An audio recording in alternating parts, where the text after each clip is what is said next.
In 2019, Congress quietly rewrote the rules on what happens to your IRA after you die. Almost nobody noticed. Almost nobody read past the headline. The old rule let your kids stretch withdrawals from an inherited IRA over their entire lifetime, sometimes 40 or 50 years, keeping the tax bill small and spread out. The new rule gives them 10 years, flat, no stretching, no exceptions for most beneficiaries. The Joint Committee on Taxation estimated this single change would generate an additional $15.7 billion in tax revenue over 10 years. That money didn't come from a new tax. It came from accelerating a tax that used to be spread across decades into a single decade, landing on people who, in many cases, are at the peak of their own earning years. Most Americans over 60 have no idea this rule exists, and it's about to detonate inside their children's tax returns. Today, I want to walk you through exactly how this works, the actual mechanics of what happens when your IRA passes to your kids, and why the math is far worse than most people assume. I'm going to give you 6 specific ways this tax bomb shows up, including a deadline that, if you miss it, can trigger one of the harshest IRS penalties on the books. And at the end, I'll walk you through the 3-part strategy I use with clients to defuse this before it ever reaches their kids. I'm a CPA, 25 years doing this work. I've sat across the table from more families than I can count who built a substantial IRA balance specifically for their children, and had no idea they were also building a tax liability that would land at the worst possible moment in their children's financial lives. 6 things. Let's go through them. Drop a comment below. Do you know what the 10-year rule actually requires? Just yes or no. I want to see how many people have actually heard of this. Let's dive in. Number 1, the Stretch IRA strategy your parents used is gone. Here's where I want to start because this is the foundation everything else builds on. For decades, the conventional estate planning advice for an IRA was simple. Name your kids as beneficiaries, let them inherit it, and let them stretch withdrawals over their own life expectancy. A 35-year-old inheriting an IRA could spread distributions over 40-plus years according to IRS life expectancy tables. Small annual withdrawals, small annual tax bills.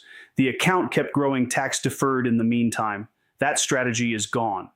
The Secure Act, passed in December 2019, eliminated the Stretch IRA for almost all non-spouse beneficiaries. Here's what most people miss. The new rule isn't a 10-year stretch. People hear 10 years and assume it works like the old rule, just compressed. Take roughly 1/10 of the balance out each year.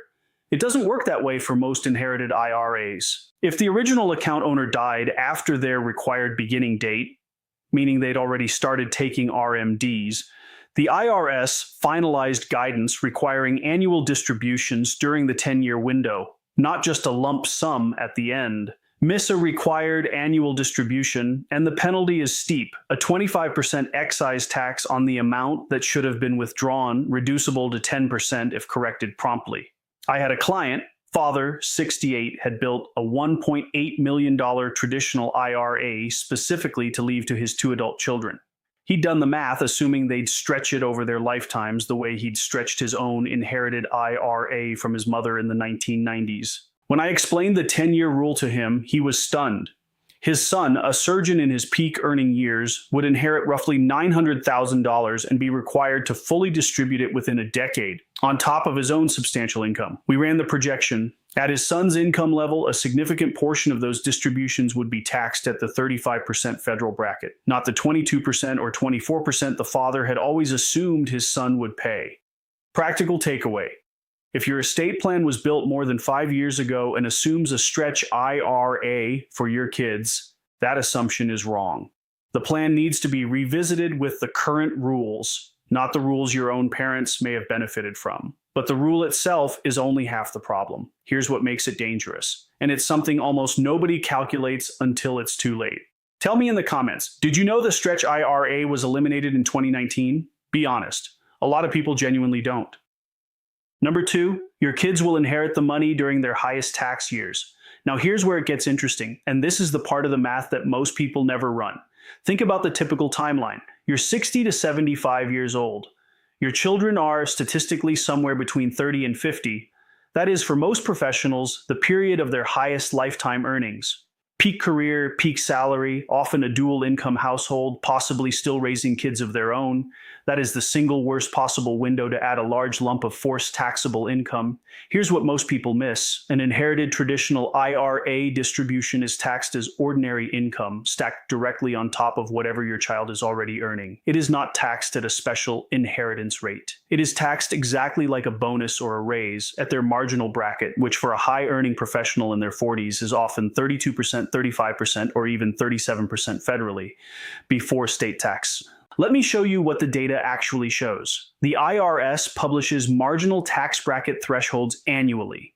For a married couple filing jointly, household income above roughly $487,450 lands in the 35% bracket. A lot of dual income professional households in their 40s are sitting right at the edge of these thresholds already, meaning an inherited IRA distribution doesn't get taxed at a blended average. It gets taxed entirely at the top of their stack, where the rates are highest. I had a client, mother, 71, $1.2 million IRA, planning to leave it equally to her two daughters. One daughter was a teacher, modest income. The other was a partner at a law firm, household income north of $600,000. If both daughters inherited and distributed evenly over the 10-year window, the teacher would pay an effective rate in the 12 to 22% range on her share. The law partner would pay 35% to 37% on hers, federal alone, before her state's income tax. On a $600,000 inheritance split evenly, that difference in tax treatment meant the law partner could lose well over $100,000 more to taxes than her sister on the exact same dollar amount inherited. The mother had never considered that her two children would face dramatically different tax consequences on an equal inheritance simply because of where they were in their own careers when the money arrived. Practical takeaway: don't just plan around leaving an equal amount. Model what each beneficiary's actual tax bracket looks like and consider whether unequal distributions of different account types, Roth versus traditional, might produce a more equitable after-tax outcome. But the bracket problem gets worse when you stack it against something almost nobody accounts for. And that's the third thing. Number 3, there's no flexibility on timing, and the IRS is watching. Here's the part nobody talks about. With the old Stretch IRA, your child had decades of flexibility. A bad income year, take out less. A great income year, maybe still take the minimum. The long horizon absorbed the volatility. With the 10-year rule, that flexibility mostly disappears. And recent IRS guidance has made the requirements stricter, not looser. If the original owner had already begun RMDs before death, the IRS requires the beneficiary to take distributions in years 1 through 9 of the 10-year window, not just dump it all in year 10. Skip a required annual distribution, and you're looking at that excise tax penalty I mentioned earlier. Up to 25% of the amount you should have withdrawn, on top of the regular income tax you'll eventually owe on it anyway. And here's the part that catches people completely off guard. Many beneficiaries didn't even know this requirement existed until the IRS finalized the regulations in 2024, years after the original law passed. There was genuine confusion in the financial industry itself about whether annual distributions were required during the 10-year window. A lot of people skipped years, assuming they had total flexibility. I had a client's son inherited a $750,000 IRA from his father in 2021. His accountant at the time told him he had 10 years and could take the money out whenever he wanted within that window. He took nothing in year 1 or 2, planning to wait until he changed jobs and had a lower income year. When the final regulations came out in 2024, confirming annual RMDs were required for inherited accounts where the original owner had already started their own RMDs, he was suddenly facing 2 years of missed required distributions. We worked with the IRS's relief provisions, which were available for the years where the rules were genuinely unclear, to avoid the penalty. But it required immediate, careful corrective action, and that relief isn't guaranteed to be available going forward now that the rules are settled. Practical takeaway: if you or your beneficiaries have inherited an IRA since 2020, get a CPA to confirm whether annual distributions are required during the 10-year window.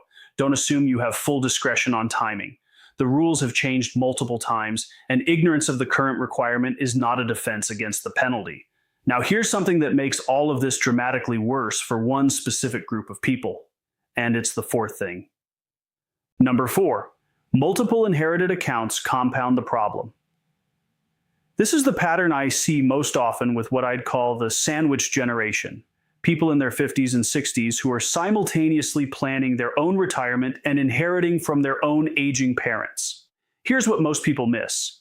If you inherit an IRA from a parent while you're still working in your peak earning years, and you have your own substantial 401k or IRA continuing to grow, you can find yourself a decade later managing 2 separate 10-year clocks. Your inherited accounts distribution window, and your own eventual RMDs once you turn 73, now stacking on top of each other. I had a client, 58 years old, still working, household income around $310,000. Her mother passed away and left her a $680,000 IRA.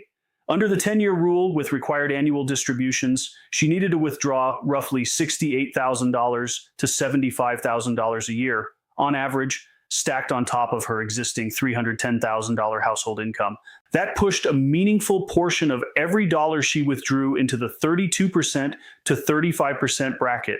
And because she was still 8 years from her own retirement, she was now managing required withdrawals from an inherited account while still contributing to her own 401k, 2 completely different account clocks running simultaneously, both demanding attention.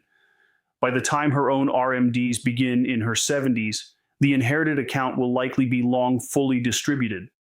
But the tax planning during this overlap period required real coordination. Without it, she would have simply taken whatever amount her custodian calculated as the minimum, without any strategy for which years to take more or less based on her own income fluctuations.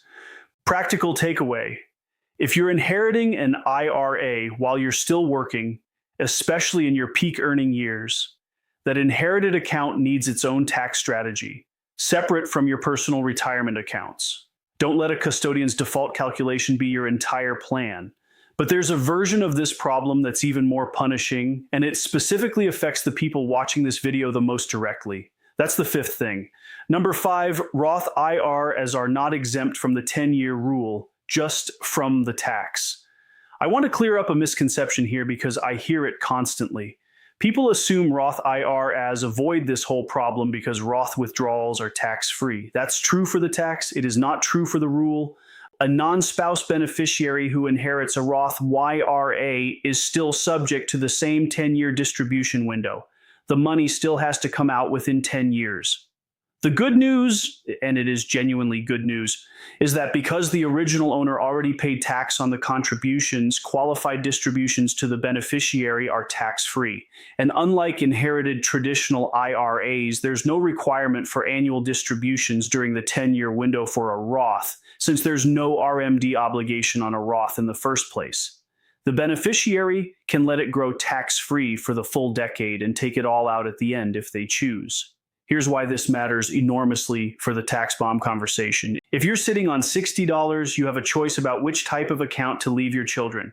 A traditional IRA forces a decade of taxable income, landing during their highest earning years. A Roth IRA forces the same 10-year withdrawal timeline, but with zero tax consequence and maximum flexibility on when within that window to take it. I had a client, 64, $1.4 million in a traditional IRA, also had a smaller existing Roth from years of contributions and conversions. Initially planned to leave both accounts equally split between her son and daughter. After we ran the numbers on her son's likely tax bracket, he was a software executive, high income, clearly headed toward the top bracket. We restructured her estate plan to direct a larger share of the Roth specifically to him, and a larger share of the traditional IRA to her daughter, who was in a substantially lower bracket. The projected difference in total tax paid across both children, simply by directing the right type of account to the right beneficiary, was over $140,000. Practical takeaway: if you have both traditional and Roth accounts, think carefully about which beneficiary receives which account type. The 10-year rule applies to both, but the tax consequence is completely different, and directing accounts strategically based on each beneficiary's expected tax bracket can meaningfully reduce the total family tax bill. That brings me to a strategy almost nobody uses, even though it's specifically designed to solve this exact problem. And it's the sixth thing. Number 6, Roth conversions during your lifetime defuse the bomb before it detonates. Here's the strategy that ties everything together, and it's something you control entirely while your kids control nothing. Every dollar you convert from a traditional IRA to a Roth IRA during your lifetime is a dollar that, when it eventually passes to your children, carries zero future tax liability instead of a full ordinary income tax bill during their peak earning years. The key insight is about who pays the tax and when. A Roth conversion means you pay the tax now at your current bracket, which if you're retired or in a lower income year may be 12%, 22%, or 24%. Compare that to your child paying tax on the same dollars later at 32%, 35%, or 37%, stacked on top of their own income during the exact decade the 10-year rule forces them to take it. This isn't a small difference. It's frequently the difference between a 22% tax rate and a 37% tax rate on the same dollar.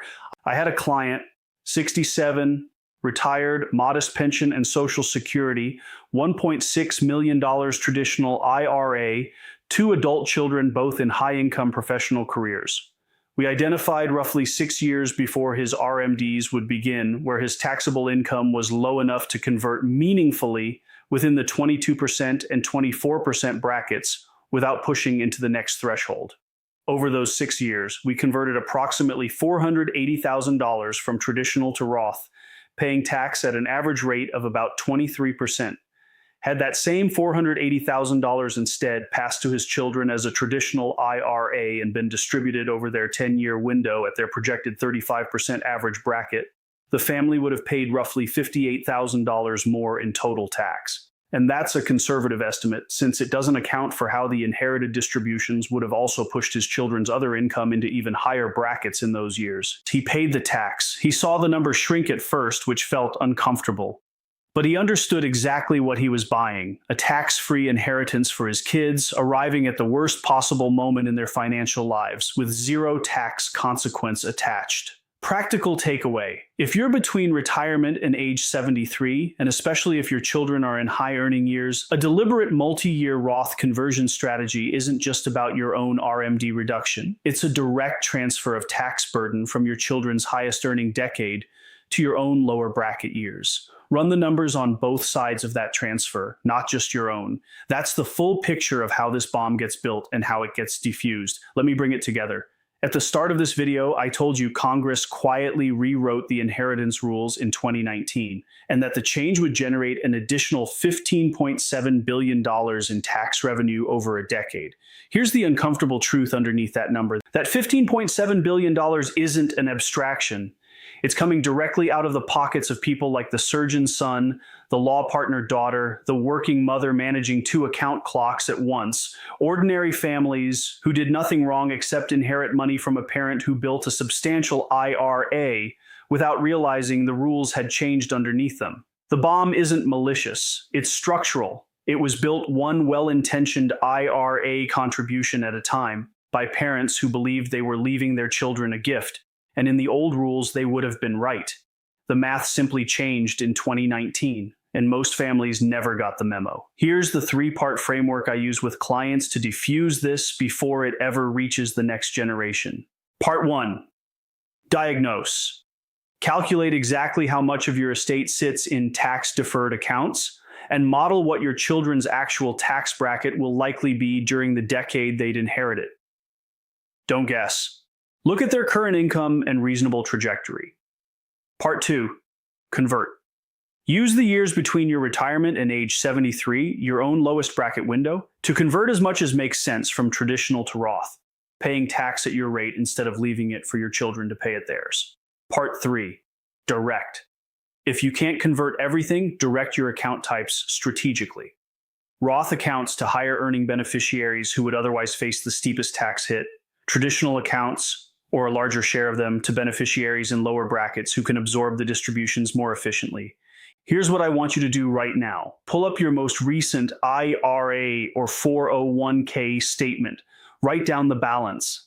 Now think about which of your children or which beneficiary would inherit it, and roughly what their household income looks like today. If that number, stacked on top of their income, would push them into the 32% bracket or higher, You are looking at the exact mechanism that turns an inheritance into a tax bomb. You have years to diffuse it. They have 10 years to deal with it, whether they're ready or not. If there's one sentence I want you to leave with today, it's this. The IRA you're building to leave your children may be quietly designed to tax them at the worst possible moment of their financial lives. And the fix has to happen on your side of the inheritance, not theirs. This isn't about avoiding tax altogether. Someone pays tax on tax-deferred money eventually. That was always true. The question this video is really asking is, who pays it and when? You at 22% during a low-income retirement year, or your child at 35% during the decade they're already stretched thin with their own mortgage, their own kids, their own career? I put together a one-page worksheet that walks through the three-part framework: how to estimate your beneficiaries' likely tax brackets and how to think through the conversion math. It's in the description, no email required. And if you want to actually run these numbers against your specific accounts and beneficiaries, that's exactly the kind of planning we do with clients. First conversation, no cost. That link is also in the description. In the next video, I'm going to walk through exactly how to calculate the optimal Roth conversion amount each year. The bracket filling math that lets you convert as much as makes sense without accidentally pushing yourself into a higher tax bracket or triggering a Medicare premium surcharge. That goes up next week.